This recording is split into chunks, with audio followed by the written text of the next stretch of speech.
kalian harus simak video ini teman-teman. This is your life today. This is all the years and the days of... no.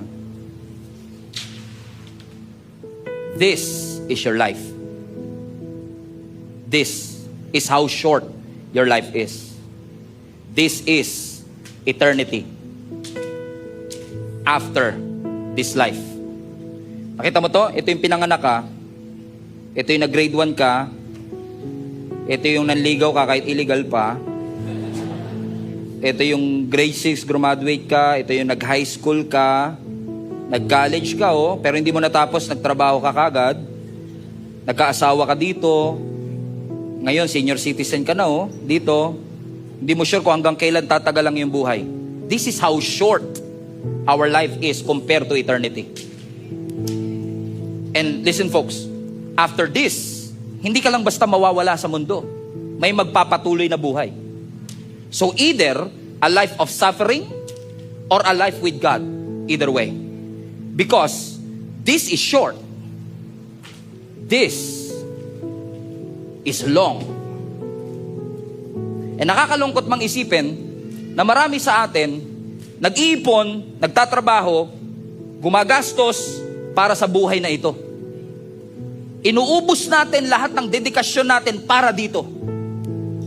Na hindi natin kala natin masyado pa kasi tayong malakas, masyado pa tayong magaling, masyado tayong talented, masyado tayong mayaman. Na-enjoy natin ang buhay na ito na nakalimutan natin. There is a life after this. And guess what? Jesus, when He rose again from the grave, hindi lang ito yung inayos niya sa'yo. Ito actually ang unang inayos ng Diyos. Na magkaroon tayo ng access dito sa buhay na kasama si Jesus. Pero minsan, inayos ni Lord ito, pero tayo, nakafocus tayo dito. Lahat ng pananaw natin sa buhay, desisyon natin sa buhay, lahat patungkol dito. No wonder, minsan tinatamad ka magsimba, tinatamad ka mag-pray, tinatamad ka magbasa ng Bible. Hindi ko po kita hinuhusgahan. Wala lang po kasi tayong perspective na mahaba po ang buhay. But what you do here, your relationship with God here, will determine if we will have an eternity with our God. So folks, I want to remind you today, the grace of God came, He arrived, He saves us, and He lived para lahat po tayo ay magkaroon ng magandang eternity kasama ang ating Panginoon. My challenge to you is this. Walang guarantee na nandito ka pa. Wala tayong guarantee nandito ka pa. Baka yung iba sa inyo nandito na. Kasi walang pinangako si Lord na bukas may extend pa to. So hindi natin alam kung nandito na ba tayo. Yun ang nakakatakot sa death. Hindi natin alam. Malakas na malakas pero kinabukasan kasama mo pa, kumakain pa kayo, hindi mo alam.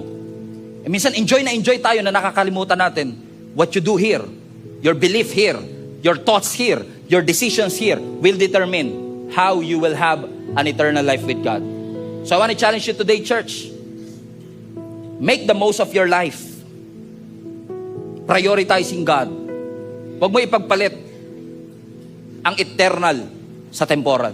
Huwag mo ipagpalit ang ultimate sa immediate. Lagi mong i-prioritize na magkaroon ka ng investment dito sa buhay na meron tayo. And you don't have to sacrifice all of this para sa saya na meron dito. Anong gusto ninyo? Masaya po kayo dito, pero magsisisi kayo rito? O di baling magsasuffer ako ng konti, magtitiis ng konti, mananampalataya, ibibigay ang buhay sa Panginoon para magkaroon ako ng magandang kinabukasan? Paano pastor? Pagkatapos niyan, wala naman talagang buhay after. Paano pastor? Kung wala naman talagang Diyos after this? Well, pag ako namatay, tas walang Diyos, edi wala. Ikaw, naniniwala kang walang Diyos, tas pagdating mo sa langit, meron. Mas malaki yung risk mo kaysa sa risk ko. Amen? I would rather believe in God, knowing na ang ating Panginoon will take care of it. Jesus is indeed alive. Palapakan natin ang Panginoon.